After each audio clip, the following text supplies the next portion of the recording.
Hello बच्चों, कैसे हो सभी आप लोग।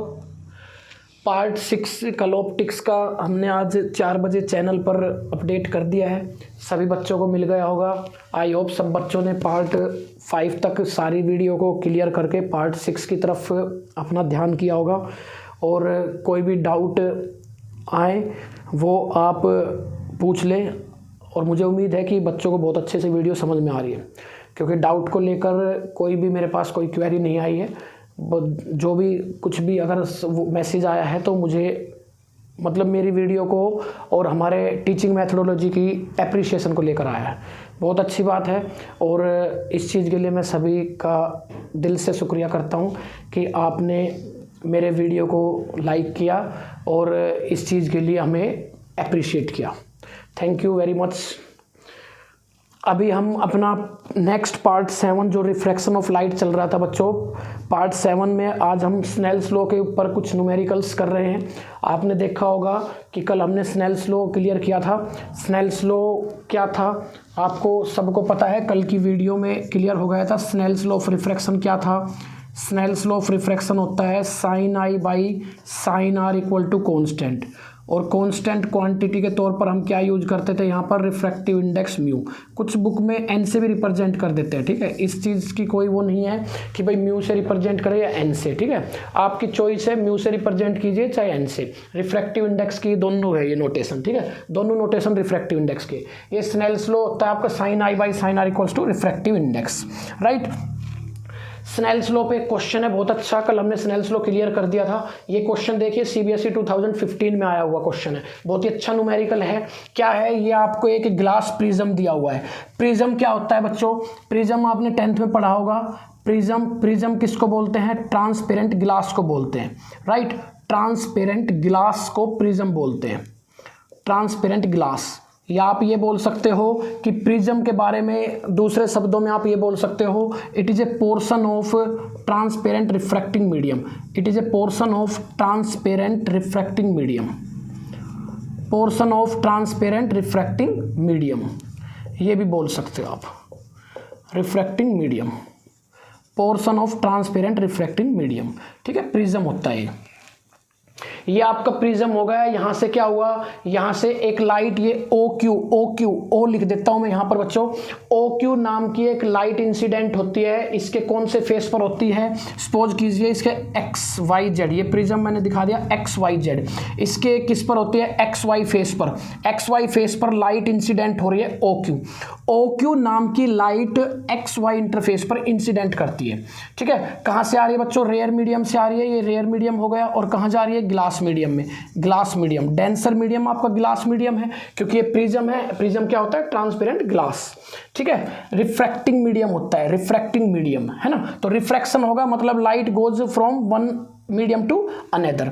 तो ये अनदर मीडियम कौन सा हो? ग्लास, ठीक है। रेयर टू डेंसर आ गई, ये यहां पर आ गई। लेकिन देखो इसका अपोजिट फेस जो है, ये ध्यान से देखो न्यूमेरिकल में, जो इसका अपोजिट फेस है XZ, ये आपका क्या किया हुआ है? सिल्वर किया हुआ है, ठीक है। अपोजिट फेस इज सिल्वर्ड, ठीक है। सिल्वर का मतलब यहां पर क्या की गई है? सिल्वर की कोटिंग की गई है।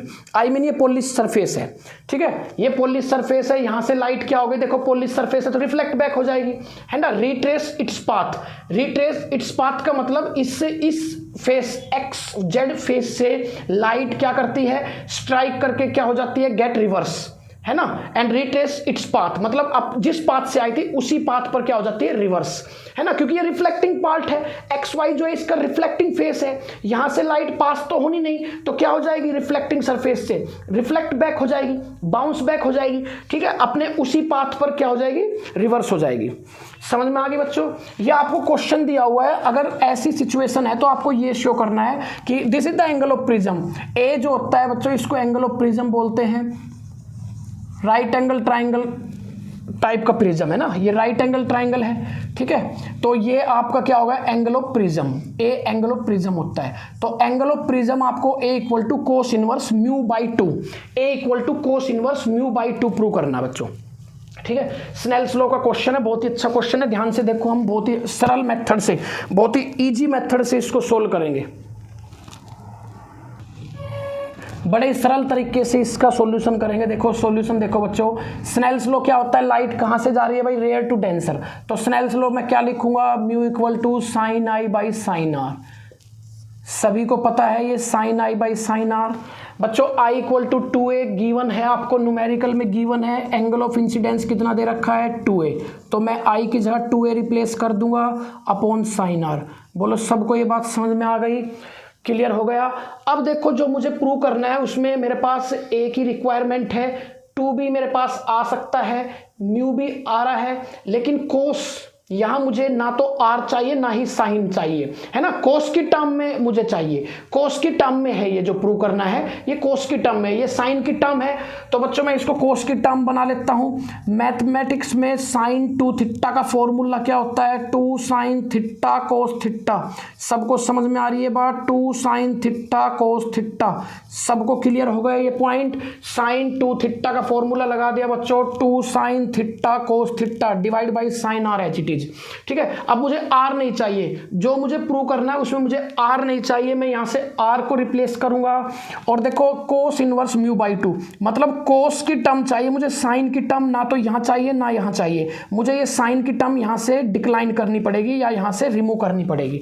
समझ रहे हो बात, क्योंकि मुझे जो प्रूव करना है वहां पर मुझे साइन की टर्म में आंसर नहीं चाहिए, कोस की टर्म में चाहिए। तो साइन की टर्म मुझे यहां से रिमूव करनी पड़ेगी। तो बच्चों कैसे रिमूव करेंगे, ये देखिए आप, ये एक्स क्यू आर एक राइट एंगल ट्राइंगल है, क्योंकि ये एंगल 90 डिग्री का क्लियर दिख रहा है सबको। राइट एंगल ट्राइंगल है एक्स क्यू आर, यहां पर लिखेंगे right angle triangle x Q R. Right angle triangle है बच्चों x Q R. X Q R आपकी राइट एंगल ट्राइंगल है, right angle triangle x Q R है। ठीक है, तो आप ये क्या करेंगे, अब right angle triangle x Q R में आपको पता है कि एंगल जो होते हैं 3 एंगल का सम, किसी भी ट्राइंगल के 3 एंगल का सम 180 डिग्री होता है, किसी भी ट्राइंगल के 3 एंगल का सम 180 डिग्री होता है। तो यहाँ पर एंगल ए है और एक 90 है। और बच्चों ये एंगल ऑफ रिफ्रैक्शन है ना, ये नॉर्मल आपका दिस इज द नॉर्मल। तो नॉर्मल के साथ ये रिफ्रैक्टेड लाइट है, ये रिफ्रैक्टेड रे है। नॉर्मल के साथ रिफ्रैक्टेड रे कौन सा एंगल बनाती है, एंगल ऑफ रिफ्रैक्शन आर। अगर ये एंगल ऑफ रिफ्रैक्शन आर है और ये जो नॉर्मल है, नॉर्मल गिवन इंटरफेस के साथ कितने डिग्री का एंगल बनाता है, 90 डिग्री का। 90 डिग्री का एंगल बनाता है। सब बच्चों को बात समझ में आ रही है, क्योंकि ये नॉर्मल है। नॉर्मल का मतलब ही ये होता है जो जिस इंटरफेस पे स्ट्राइक करता है उस पर 90 डिग्री का एंगल बनाए। नॉर्मल जस्ट एक लाइन होती है जो गिवन इंटरफेस के साथ 90 डिग्री का एंगल बनाती है। गिवन फेस कौन सा है, एक्स वाई, जिस पर ये नॉर्मल बना गया है वो गिवन फेस कौन सा है, X Y. X Y face पर ये नॉर्मल कितने डिग्री का एंगल बनाएगा, नॉर्मल का मतलब 90 डिग्री। ठीक है, तो बच्चों ये 90 डिग्री है कंप्लीट एंगल, और ये एंगल आर है। तो सभी बच्चे समझ गए, रिमेनिंग एंगल 90 माइनस आर हो गया, 90 माइनस आर हो गया। सभी को बात समझ में आ गई है, ये 90 माइनस आर हो गया। कंप्लीट एंगल जो है 90 है और ये आपके पास आर है, तो ये रिमेनिंग क्या हो गया, 90 माइनस आर। तो right angle triangle x Q R जो है आपके पास, तीनों एंगल का सम कितना हो गया, 180 डिग्री। तो एक एंगल हो गया ए, एक हो गया 90 और एक हो गया 90 माइनस आर। तीनों एंगल का सम 180 डिग्री हो गया। बोलो सबको ये बात समझ में आई? अगर ये बात समझ में आ गई तो न्यूमेरिकल भी सोल्व हो गया। एंगल कितना है, एंगल ए है, एक 90 है, एक 90 माइनस आर है। ट्राइंगल है x Q R. Right angle triangle के ये 3 एंगल है, और किसी भी ट्राइंगल के 3 एंगल का सभी एंगल का सम कितना होता है, 180 डिग्री। ठीक है, तो बच्चों ये 90 90 180 बोथ साइड डिक्लाइन हो गया। मेरे पास क्या बचा, A minus are equal to 0। A minus, इधर 0 बचा आर एच एस में, आर एच एस में 0 बचा, ये 180 इधर 180 से डिक्लाइन हो गया। तो a minus are equal to 0 का मतलब a इक्वल टू आर। और जब मैं ये पुट करता हूं a इक्वल टू आर, तो वी गेट रिक्वायर्ड रिजल्ट। जो हमें चाहिए बच्चों वो मिल जाता है, a इक्वल टू आर। देखिए यहाँ पर साइन आर, मुझे r नहीं चाहिए था बच्चों, मैंने क्या किया, a equal to r prove करके और यहाँ r की जगह a को रिप्लेस करके इसको डिक्लाइन कर दिया। ठीक है, जैसे ये टर्म डिक्लाइन होती है तो you will get the required result. क्या बच जाता है बच्चों, 2 कोस a, 2 कोस a, और यहाँ से एंगल ऑफ प्रिज्म आपके पास यही आ जाएगा, a equal to cos inverse mu by 2। समझ में आ गई सबको बात। यही टर्म यहाँ पर रिमेनिंग है और इस टर्म को जब आप सिंप्लीफाइड करते हो, एक ही टर्म में लिखते हो, ये वाली टर्म जब एक ही टर्म में लिखते हो, ए के रूप में दिखाते हो, तो you will get the required result. सभी नोट कर लीजिए, बहुत ही अच्छा क्वेश्चन आपका बोर्ड एग्जाम का।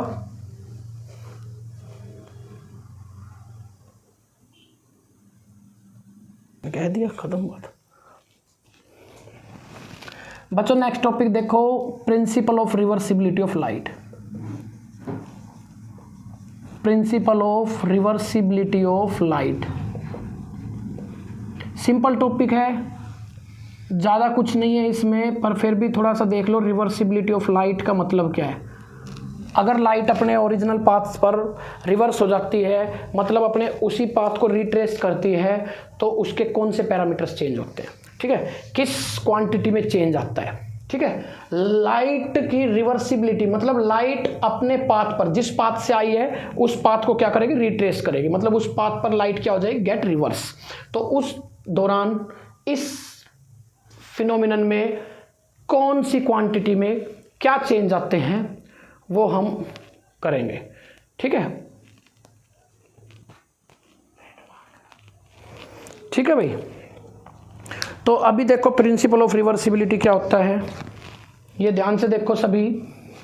ये हमारे पास रिफ्रैक्शन फिनोमिनन आपने पढ़ा है। ये हमारे पास क्या होता है, एक इंटरफेस है, ट्रांसपेरेंट इंटरफेस है एक्स वाई, और ये आपकी एक इंसिडेंट लाइट आती है। इंसिडेंट लाइट हो गई, सपोज कीजिए ए ओ नाम की, जिस इंटरफेस के जिस पॉइंट पर इंसिडेंट होती है, कौन से पॉइंट पर हुई है, ओ पॉइंट पर, उस पर क्या करती है, एक नॉर्मल ड्रॉ करती है, राइट। ये नॉर्मल होगा, ये हो गया आई एंगल। सबको समझ में आ गई ये बात। ये कहाँ से आ रही है, रेयर टू डेंसर। ये आपका रेयर मीडियम हो गया, ये आपका रेयर मीडियम का रिफ्रैक्टिव इंडेक्स म्यू ए हो गया, ये आपका डेंसर मीडियम हो गया, डेंसर मीडियम का रिफ्रैक्टिव इंडेक्स म्यू बी हो गया, ठीक है भाई। तो कहाँ से आ रही है, रेयर से डेंसर, तो बेंड टुवर्ड्स नॉर्मल, नॉर्मल की तरफ बेंड हो जाएगी। ये आपका एंगल ऑफ रिफ्रैक्शन हो गया। ये आपका डेंसर मीडियम है, डेंसर मीडियम मीन्स जैसे कि वाटर मीडियम हो गया, तो ये आपका वाटर मीडियम शो कर दिया हमने।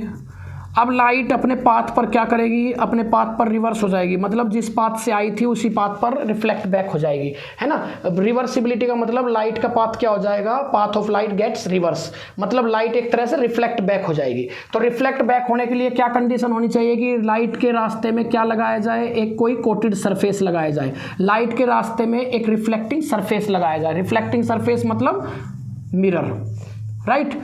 अगर हम इस लाइट के रास्ते में एक रिफ्लेक्टिंग सरफेस बना देते हैं, अगर एक रिफ्लेक्टिंग सरफेस इस लाइट के रास्ते में लगा देते हैं, तो लाइट क्या हो जाएगी, इससे तो पास नहीं हो पाएगी, तो लाइट क्या हो जाएगी, रिफ्लेक्ट बैक, ठीक है। मतलब लाइट क्या करेगी, अपने पाथ को रिट्रेस करेगी, ठीक है। तो लाइट यहां से क्या हो गई, reflect back. Principle of reversibility of light. और ऐसा होने पर कौन सी क्वांटिटी में चेंज आया वो हम देख रहे हैं, ठीक है। तो पहले हम लाइट क्या हुई, ए से बी तक पहले रिफ्रैक्ट हुई, तो हम क्या करते हैं, पहले स्नेल्स लॉ अप्लाई करते हैं, ठीक है। यहां इस पॉइंट को बी का नाम दे देते हैं। तो पहले स्नेल्स लॉ अप्लाई करते हैं using Snell's law. Snell's law क्या होता है, sine I by sine are equal to mu. Mu लिखने का मैंने क्या तरीका बताया था, म्यू को रिप्रेजेंट करने का, sine I by sine are equal to mu को रिप्रेजेंट कैसे करेंगे। पहले केस में लाइट कहाँ से आ रही है, ए मीडियम से, और जा कहाँ रही है, बी में। तो कैसे लिखेंगे बच्चों, जिस मीडियम में फाइनली लाइट एंटर करती है उसको न्यूमरेटर में दिखाते हैं, म्यू बी अपॉन म्यू ए। सबको बोलो समझ में आ गई ये बात, mu B upon mu A, ठीक है। कहां जा रही है, फाइनली बी में जा रही है, तो इसी टाइप से लिखेंगे, ठीक है। अब पाथ ऑफ लाइट क्या होगा, गेट रिवर्स। तो रिवर्सिबिलिटी के केस में अब मैं कैसे लिखूंगा, साइन आर बाई साइन आई। बोलो बच्चों सबको समझ में आ रही है बात, साइन आर बाई साइन आई। अब स्नेल्स लॉ क्या बन जाएगा, साइन आर बाई साइन आई, पहले ये एंगल आएगा साइन आर बाई साइन आई, ठीक है। अब की बार क्या लिखूंगा मैं, फाइनली कौन से मीडियम में जा रही है, ए मीडियम में, रेयर मीडियम जिसका रिफ्रैक्टिव इंडेक्स ए है उसको न्यूमरेटर में रिप्रेजेंट करूंगा, mu A upon mu B. ये सेकंड इक्वेशन। बोलो ये बात सबको समझ में आ रही है। ये जो म्यू बी अपॉन म्यू है, म्यू बी अपॉन म्यू ए है, उसको कैसे लिखेंगे, इसको लिखने का तरीका क्या है बच्चों बताओ, इसको कैसे लिखेंगे हम, इसको लिखेंगे हम कैसे लिखेंगे बताओ आप, म्यू बी अपॉन म्यू ए।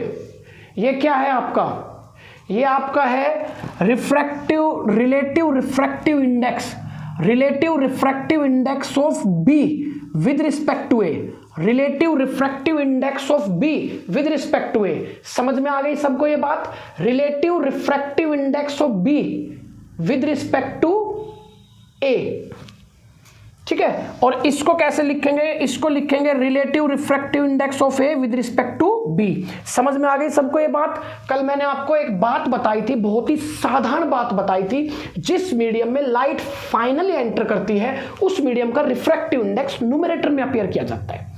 क्या कहा मैंने? जिस मीडियम में लाइट फाइनली एंटर करती है उस मीडियम का रिफ्रैक्टिव इंडेक्स न्यूमरेटर की टर्म में आता है। तो यहां कौन से मीडियम में फाइनली एंटर हुई? बी में, तो म्यू बी अपॉन म्यू ए। रिफ्लेक्शन के केस में जब हमने यहां मिरर लगाया तो लाइट रिफ्लेक्ट बैक हुई, उस केस में फाइनली कौन से मीडियम में आई? म्यू ए में। तो ये आ गई, समझ में आ गई बात? तो ये कैसे लिख दिया? Mu A upon mu B, ठीक है। ये इसको क्या पढ़ेंगे? Relative refractive index of medium B with respect to medium ए।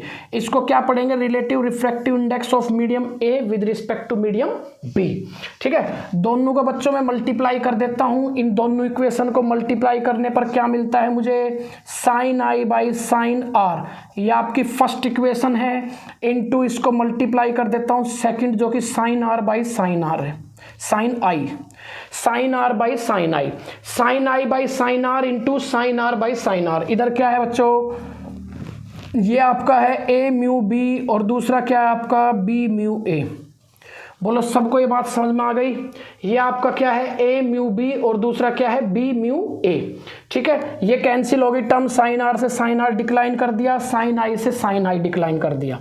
बचता क्या है आपके पास? यहां से ये बचता है आपके पास A mu B, A mu B equal to क्या हो गया? 1 अपॉन, आप पहले ऐसे देखिए, A mu B into B mu A equal to 1 आ गया, A mu B into B mu equal to 1 आ गया। तो मैं इसको कैसे लिख सकता हूं? इस बी म्यू को इधर ले जाऊंगा तो ये क्या बन जाएगा? 1 अपॉन, तो ये टर्म क्या बन जाएगी? Total A mu B equal to 1 upon B mu A. बोलो समझ में आ गई सबको ये बात? इस रिजल्ट पर गौर कीजिए बच्चों, इसी रिजल्ट पर गौर कीजिए, A mu B equals to 1 by B mu A, ठीक है। मतलब जब लाइट का पाथ रिवर्स होता है, लाइट अपने ओरिजिनल पाथ पर रिट्रेस करती है, ठीक है। लाइट का पाथ जब रिवर्स होता है तो उस केस में रिफ्रैक्टिव इंडेक्स क्या हो जाता है? रेसिप्रोकल हो जाता है ना। When path of light get reverse, है ना, when path of light get reverse, तो रिफ्रैक्टिव इंडेक्स क्या हो जाता है? रेसिप्रोकल हो जाता है। A mu B equals to 1 upon आ गया बच्चों। ए म्यू बी आपका कब था? जब लाइट रिफ्लेक्ट हुई थी, है ना, एक मीडियम से दूसरे मीडियम। बी म्यू ए कब था? जब लाइट इस रिफ्लेक्टिंग सरफेस के थ्रू रिफ्लेक्ट हुई थी, अपने पाथ पर क्या हो गई थी? रिवर्स हो गई थी। उस केस में रिफ्रैक्टिव इंडेक्स क्या आया था? सेकंड इक्वेशन बी म्यू ए, है ना। तो फर्स्ट रिफ्रैक्टिव इंडेक्स का क्या हो गया? Second reciprocal. कब? जब when the path of light get reverse, ठीक है, when the path of light get reverse, तो उसका रिफ्रैक्टिव इंडेक्स भी क्या हो गया? मीडियम का reciprocal. This is known as reversibility of light, reversibility of light. समझ में आ गया सबको? नोट करो इसको, नोट्स बनाते चलिए बच्चों, नोट्स साथ साथ बनाए, बहुत ही इंपॉर्टेंट मटेरियल हो रहा है आपका, नोट्स साथ साथ बनाइए।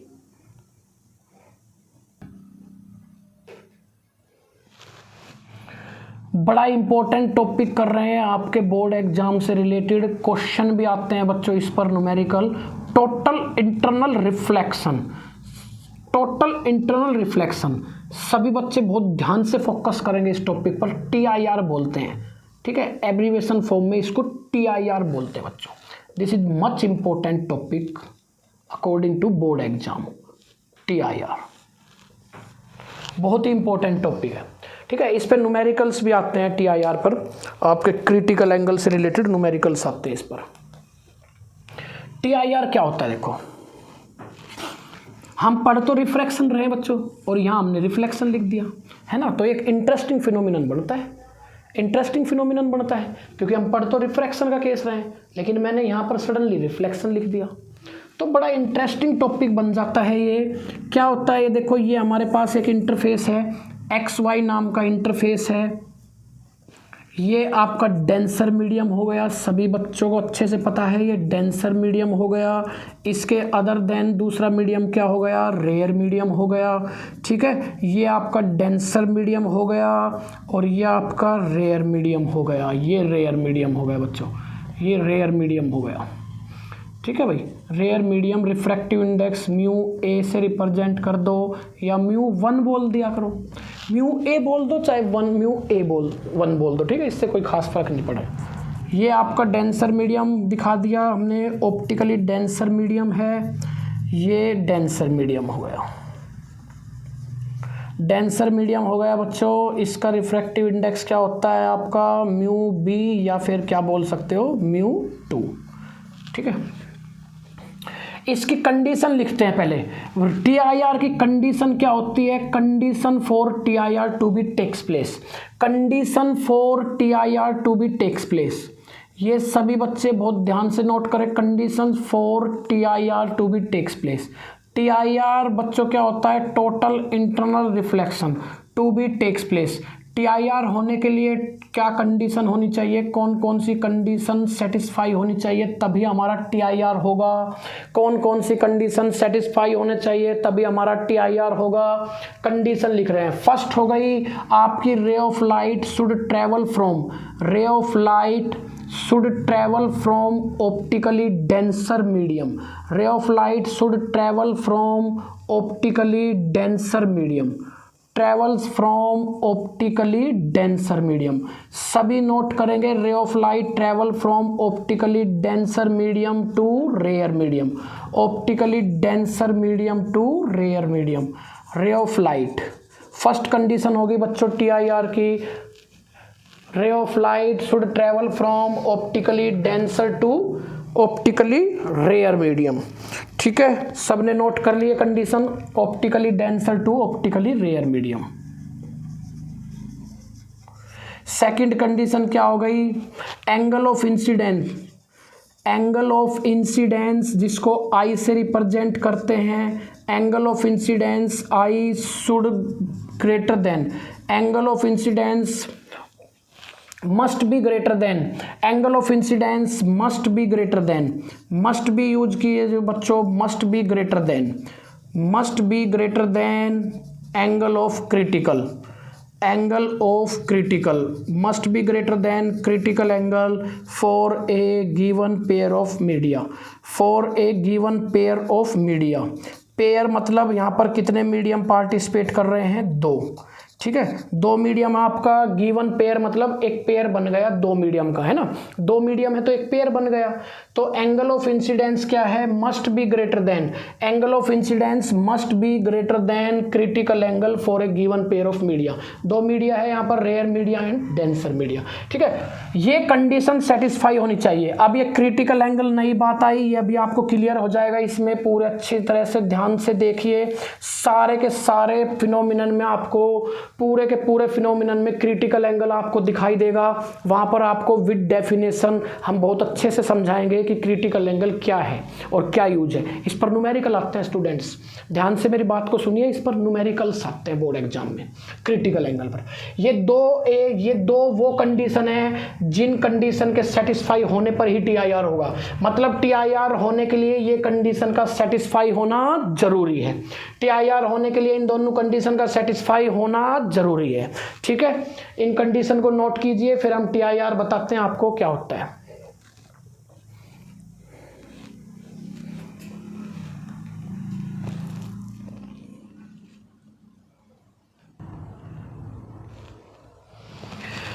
बच्चों कंडीशन क्या है TIR की, फर्स्ट कंडीशन है ray of light should travel from denser medium, ray of light should travel from denser medium. तो ये आपकी रे ऑफ लाइट डेंसर मीडियम से आ गई, ये आपका डेंसर मीडियम हो गया, यहाँ से रे ऑफ लाइट आ गई। ठीक है, ये रे ऑफ लाइट डेंसर मीडियम से आ गई, इंटरफेस के इस पॉइंट पर स्ट्राइक करती है। सपोज दिस इज A1, ये पॉइंट हमने क्या कहा A1, तो इस पॉइंट पर क्या करेगी, ये एक नॉर्मल ड्रॉ करेगी। ठीक है, सभी समझ रहे हैं इस बात को। इस पॉइंट पर ये एक नॉर्मल ड्रॉ करेगी। ठीक है भाई, ये क्या हो गया, एंगल ऑफ इंसिडेंस। सभी ध्यान से देखें, एंगल ऑफ इंसिडेंस हो गया, ray of light should travel from optically denser medium and goes to rare medium. Rare medium में जाएगी तो केस हो गया बच्चों डेंसर टू रेयर, जिसमें क्या हो गए, बैंड अवे नॉर्मल, नॉर्मल से बैंड अवे। ठीक है, ये एंगल ऑफ रिफ्रैक्शन समझ में आ गई सबको ये बात। बैंड अवे फ्रॉम नॉर्मल की कंडीशन कल हमने बताई थी, उसमें साइन ई लेस देन होता है साइन आर से। साइन ई, अगर आपका साइन ई लेस देन होता है साइन आर से, इसका मतलब आई लेस देन हो गया आर से। अगर आपका साइन आई लेस देन होता है साइन आर से, इसका मतलब आई लेस देन हो गया आर से। कौन सी कंडीशन होती है, ये कंडीशन कब अक्कर करती है, when ray of light should travel from denser to rare medium. When ray of light travel from denser to rare medium, उसमें ये कंडीशन अक्कर करती है आई लेस देन आर, और इस केस में रे ऑफ लाइट क्या होती है, बैंड अवे फ्रॉम नॉर्मल। ठीक है, ये कल बताया था मैंने आपको पॉइंट। अब ये हम देखो नेक्स्ट, ये लाइट हमने इंसिडेंट कराई आपके इंटरफेस पर, यहाँ पर अब एंगल देख। अब आप बच्चों एक बात ध्यान दीजिए, यहाँ पर एक बात ध्यान दीजिए, रिफ्लेक्शन का केस क्यों है। देखो मैंने आपको जब रिफ्लेक्शन स्टार्ट कराया बेसिक में, एक बहुत ही इंपॉर्टेंट पॉइंट बताया था कि लाइट जो है डेंसर से जब ट्रेवल करेगी, मीडियम से ट्रेवल करेगी, तो 100% लाइट ना तो रिफ्लेक्ट होती है ना 100% लाइट रिफ्रैक्ट होती है। सभी बच्चों ने जिन्होंने नोट्स बनाए हैं वो इस बात को बहुत अच्छे से देख सकते हैं। नोट्स में हमने स्टार्टिंग में ऑप्टिक्स के पार्ट फर्स्ट में हमने ये बात क्लियर की थी कि जब भी आपका रिफ्लेक्शन या रिफ्रैक्शन होता है तो उसमें 100% लाइट ना तो रिफ्लेक्ट होती है इन केस ऑफ रिफ्लेक्शन, ना 100% लाइट रिफ्रैक्ट होती है in case of refraction. Partly reflection और पार्टली रिफ्रैक्शन होता है। इसका मतलब यहां से लाइट जब ट्रेवल कर रही है डेंसर मीडियम से, तो पार्टली क्या हो जाएगी, पार्टली रिफ्रैक्टेड इन रेयर मीडियम, रेयर मीडियम में मीडियम चेंज हो जाएगा, and partly goes back in the denser medium, I mean partly goes back in the same medium, मतलब यहां पर रिफ्लेक्शन हो जाएगा। पार्टली रिफ्रैक्टेड होगी लाइट और पार्टली रिफ्लेक्टेड होगी, है ना। पूरी तरह से ना तो रिफ्लेक्शन होगा ना ही पूरी तरह से रिफ्रैक्शन होगा। हाँ, वो कुछ सर्टेन कंडीशन होती है, अंडर सर्टेन कंडीशन की लाइट टोटली रिफ्लेक्ट बैक हो जाएगी इन द सेम मीडियम, वो कुछ कंडीशंस होती है ना। उन कंडीशन के अंडर हम कह सकते हैं कि लाइट टोटली क्या हो गई, रिफ्लेक्ट बैक। लेकिन अगर हम नॉर्मल केस की बात करें बच्चों, तो उस केस में लाइट डेंसर मीडियम से आएगी तो क्या होगी, partly refract in the rare medium and partly remaining reflect back in the same medium। ठीक है, अब यहां पर एक बात नोट कीजिए आप, जैसे जैसे ये रे of light band away normal हो रही है, जैसे जैसे रिफ्रैक्टेड लाइट आपकी नॉर्मल से अवे बैंड हो रही है, वैसे वैसे ये एक्स वाई इंटरफेस के क्लोज हो रही है ना। जैसे जैसे रे ऑफ लाइट ये नॉर्मल से बैंड हो रही है, वैसे वैसे ये लाइट एक्स वाई इंटरफेस के क्लोज आ रही है। ठीक है, तो इस पॉइंट पर आकर क्या हो जाती है, लाइट बिल्कुल एक्स वाई इंटरफेस के क्या हो जाती है, पैरेलल। इस पॉइंट पर आकर लाइट क्या हो जाती है बच्चों, एक्स वाई इंटरफेस के पैरेलल। ये आपकी लाइट क्या हो गई, एक्स वाई इंटरफेस के पैरेलल। समझ में आ रही है बच्चों सबको ये बात, बहुत इंपॉर्टेंट टॉपिक है, ध्यान से समझिए मैं क्या कह रहा हूं। मैंने ये कहा है कि जैसे जैसे आप भी ध्यान से देख रहे हैं इस बात को, जैसे जैसे लाइट आपकी band away, this is the normal, जैसे जैसे लाइट आपकी बैंड अवे फ्रॉम नॉर्मल हो रही है, वैसे वैसे एक्स वाई इंटरफेस के क्लोज आ रही है। ठीक है, एक टाइम पर क्या हो गई, लाइट एक्स वाई इंटरफेस के पैरेलल हो गई, पैरेलल हो गई। इस केस में ये जो एंगल ऑफ इंसिडेंस है ये क्रिटिकल एंगल कहलाएगा, सी से या आप आई सी से रिप्रेजेंट कर सकते हो। क्रिटिकल एंगल को चाहे आप सी से रिप्रेजेंट कर सकते हो, चाहे आई सी से रिप्रेजेंट कर सकते हो। क्रिटिकल एंगल क्या है, एंगल ऑफ इंसिडेंस ही है सिंपली। ये एंगल ऑफ रिफ्रैक्शन कितना होगा यहाँ पर, 90 डिग्री।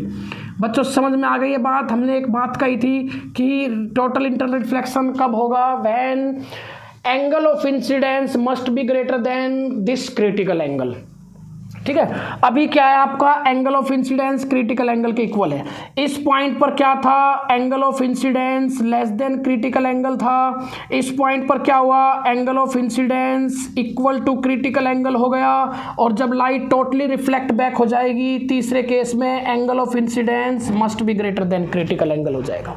समझ में आ गई सबको तीनों कंडीशन। फर्स्ट कंडीशन में I लेस देन IC है, angle of incidence critical angle से कम है। सेकंड पर angle of incidence critical angle हो गया at which angle of refraction becomes 90 degree. Angle of incidence equal to critical angle कब, when angle of refraction becomes 90 degree. और medium भी देखिए, एंगल ऑफ इंसिडेंस जो है क्रिटिकल एंगल के equal denser medium में लाई कर रहा है, जबकि angle of refraction 90 degree rare medium में। Angle of incidence equals to critical angle. Critical angle क्या है आपका, सिंपली एंगल ऑफ इंसिडेंस है in denser medium for which angle of refraction in rare medium is 90 degree. सबको समझ में आ गई ये बात? बहुत अच्छे से इस बात को समझ लीजिए और ये तीनों कंडीशन भी समझ लीजिए। I less than critical angle, I equal to critical angle and I greater than critical angle. जब ये तीसरी कंडीशन सेटिस्फाई होगी तो light reflect back in the same medium. क्या हो जाएगा, totally internal reflection. Totally internal reflection, light totally reflect internally in the same medium. Light totally reflected internally in the same medium under certain condition. मैं क्या कह रहा हूं, light totally reflected मतलब विच occur only under certain conditions, right. तो I greater than C जब होगा तो लाइट क्या हो जाएगी, यहां से light reflect back in the same medium. और इस केस में ये क्या होगा आपका, ये एंगल ऑफ इंसिडेंस ये must be greater than critical angle. और यहाँ पर आपका क्या अक्कर कर जाएगा, यहाँ पर कौन सा लो अक्कर कर जाएगा, रिफ्लेक्शन, है ना, क्योंकि लाइट रिफ्लेक्ट बैक हो गई तो यहाँ पर ये क्या हो जाएगा, इस केस में angle I equal to angle R। But angle क्या हो जाएगा, I greater than critical angle. लेकिन रिफ्लेक्शन का केस है, light totally reflect back in the same medium, उसका सेकेंड लॉ ऑफ रिफ्लेक्शन क्या कहता है, angle I equal to angle R। समझ में आ गई सबको ये बात? सभी डायग्राम में कुछ माइनर पॉइंट पर ध्यान दीजिए बच्चों। टोटल इंटरनल रिफ्लेक्शन आपने याद किया होगा, लेकिन इसमें कुछ माइनर से पॉइंट है जो हमें ऑब्जेक्टिव पैटर्न के अकॉर्डिंग परेशान करते हैं, जिनको लेकर हम ये कहते हैं कि मन से उतर गया, ध्यान नहीं है, दिमाग से निकल गया। ऐसा नहीं होना चाहिए। अगर बेसिक कॉन्सेप्ट आपको क्लियर है तो बच्चों ऐसा कभी नहीं होगा कि वो आपको ध्यान नहीं है, दिमाग से निकल गया। ऐसा कोई भी एक्सक्यूज आपके पास नहीं होगा। जो भी स्टूडेंट साथ साथ नोट्स बना रहे हैं, मेरे हर पॉइंट को अच्छे से कैच कर रहे हैं, उनके साथ ऐसी प्रॉब्लम इन फ्यूचर कभी नहीं आएगी और हम आने भी नहीं देंगे। ठीक है, बस हमें फॉलो करते रहिए, साथ साथ नोट्स बनाते चलिए, मेरी हर पॉइंट्स को बिल्कुल फुल ऑफ कंसंट्रेशन के साथ फॉलो करते चलिए। हर पॉइंट को सुनने के लिए, हर पॉइंट को ध्यान से देखने के लिए अपने आँख और कान को खुला रखिए। ठीक है, नोट्स बनाते चलिए, बिल्कुल कोई भी प्रॉब्लम नहीं आएगी बच्चों। सब कुछ फ्री ऑफ कॉस्ट चल रहा है। ठीक है, बड़ी मेहनत होती है इस चीज़ के लिए। ठीक है ना, वीडियो बनती है आपके लिए, नाइट में वीडियो बनती है, उसके बाद अपलोड होती है, उसके बाद आपको अपडेट भी कराया जाता है, उसके बाद हम पढ़ाते भी हैं दिन भर। तो इन पर बड़े गौर से ध्यान कीजिए। हमें इस चीज़ से कोई प्रॉब्लम नहीं है कि हम भाई आपके लिए मेहनत कर रहे हैं, क्योंकि हमारा प्रोफेशन ही यही है। ठीक है, प्योर प्रोफेशन टीचिंग का ही है। समझ रहे हो सभी? तो बच्चों ये I less than C angle of incidence less than critical angle, यहाँ पे angle of incidence equal to critical angle, यहाँ पे angle of incidence greater than critical angle. ठीक है, और जैसे angle of incidence greater than critical angle होगा, ये क्या है आपकी second condition of TIR to be takes place. Second condition of TIR satisfy हो जाएगी तो उस केस में क्या हो जाएगा, light reflected back in the same medium. समझ में आ गई बात सबको? क्रिटिकल एंगल पे गौर कीजिए बच्चों, क्या लिखा है, क्रिटिकल एंगल जो होता है वो आप C से रिप्रेजेंट कीजिए, चाहे IC से रिप्रेजेंट करिए। ठीक है, दोनों ही सिंबल क्रिटिकल एंगल के लिए क्या है, angle of incidence equal to critical angle in denser medium. बच्चों डेंसर मीडियम सबको समझ में आ गया? ऐसा तो नहीं है कि मैं लिख रहा हूं आपको समझ में नहीं आया। एंगल ऑफ इंसिडेंस जो है क्रिटिकल एंगल के इक्वल कौन से मीडियम में लाई कर रहा है, डेंसर मीडियम में, eight which angle of refraction, for which angle of refraction is 90 degree, कौन से मीडियम में है 90 डिग्री, इन रेयर मीडियम। समझ में आ गई बच्चों बात। क्रिटिकल एंगल क्या हो गया, critical angle is just angle of incidence in denser medium for which angle of refraction is 90 degree in rare medium. समझ में आ गई ये बात, नोट करो।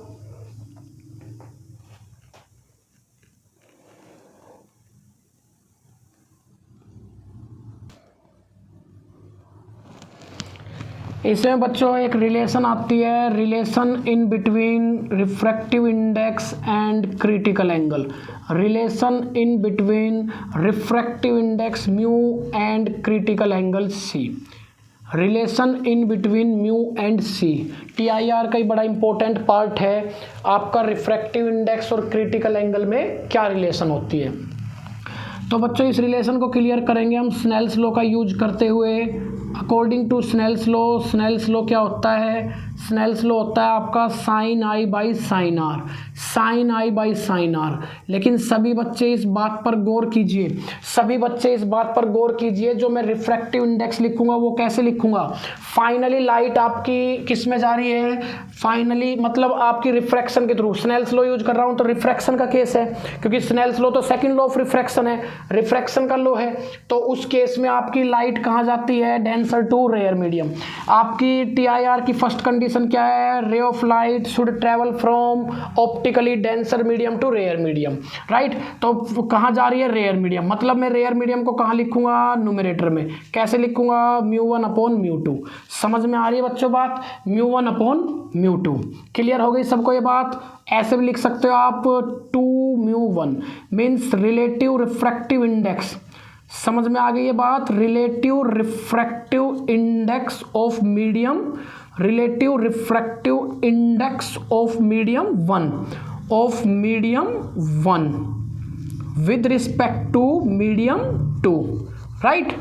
इतना कुछ आपको लिखने की जरूरत नहीं है, सिंपली ये देखो, ये रे डेंसर से ट्रेवल करके रेयर में जा रही है, तो फाइनली रेयर में आई है, तो रेयर का रिफ्रैक्टिव इंडेक्स क्या होता है, μ1 और डेंसर का μ2।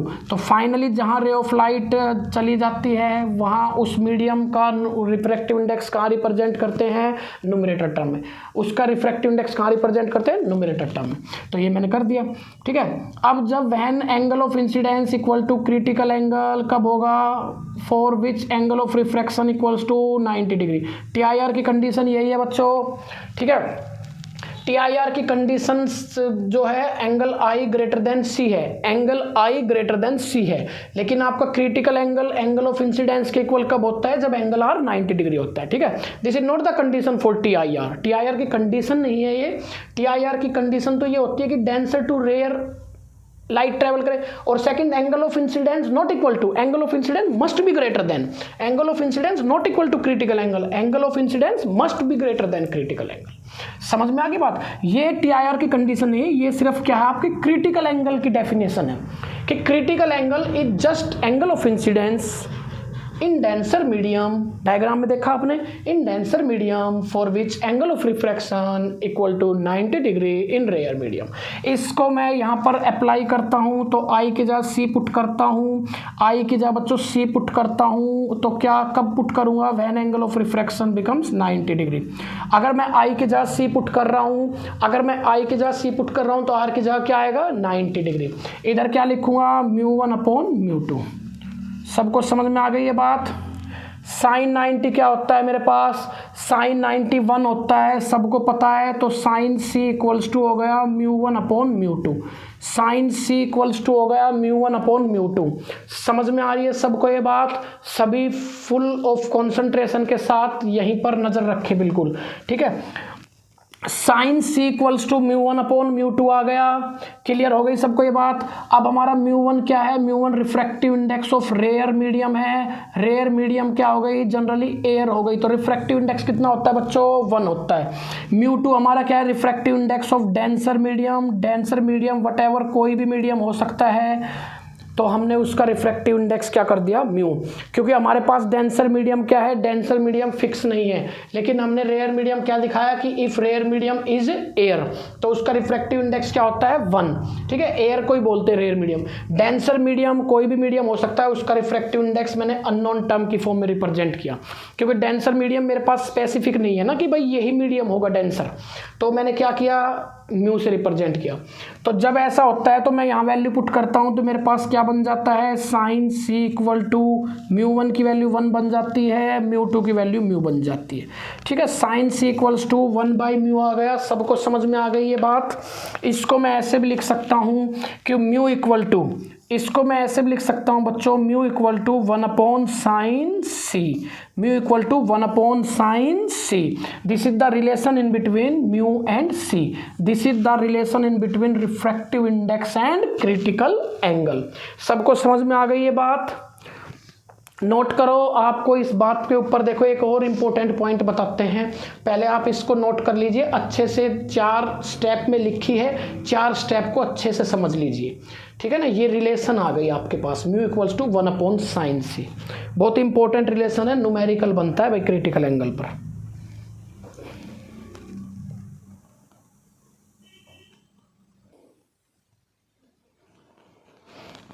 बच्चों रिलेशन क्या आया, म्यू इक्वल्स टू 1/sin सी।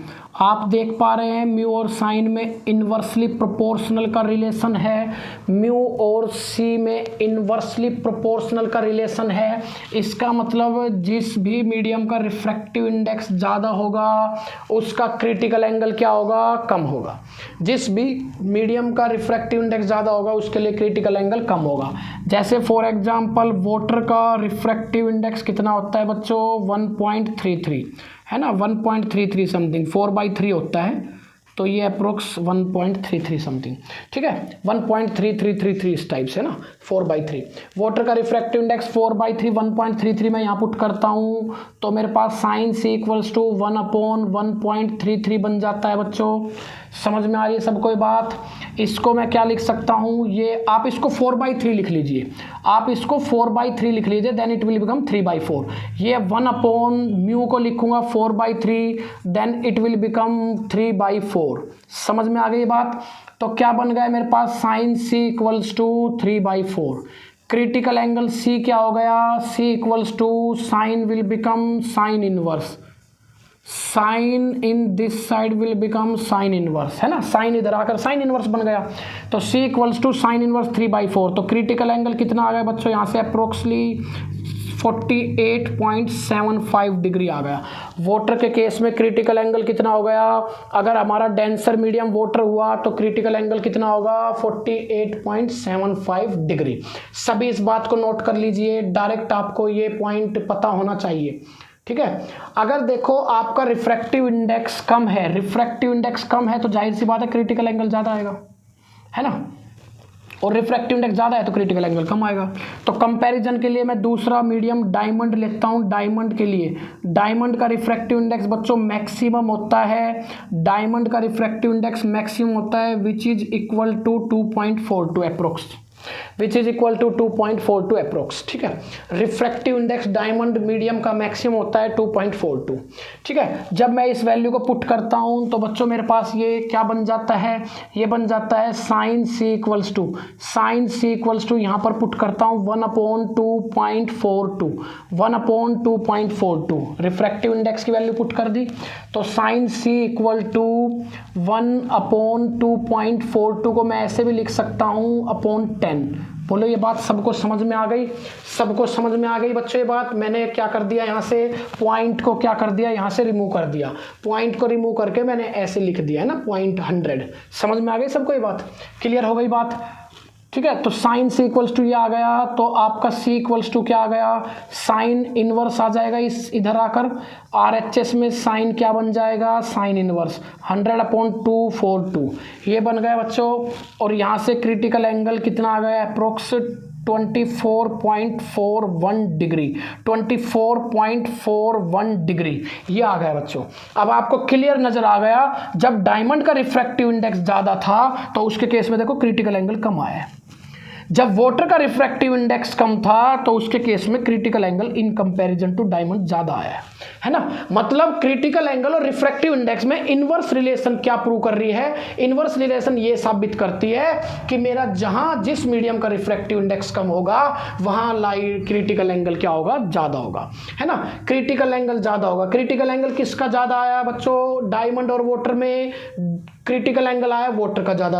इसका मतलब क्या हुआ, अगर क्रिटिकल एंगल ये वैल्यू वाटर मीडियम के केस में ज्यादा है तो जाहिर सी बात है वाटर का जो रिफ्रैक्टिव इंडेक्स होगा वो डायमंड से क्या होगा, कम होगा, है ना।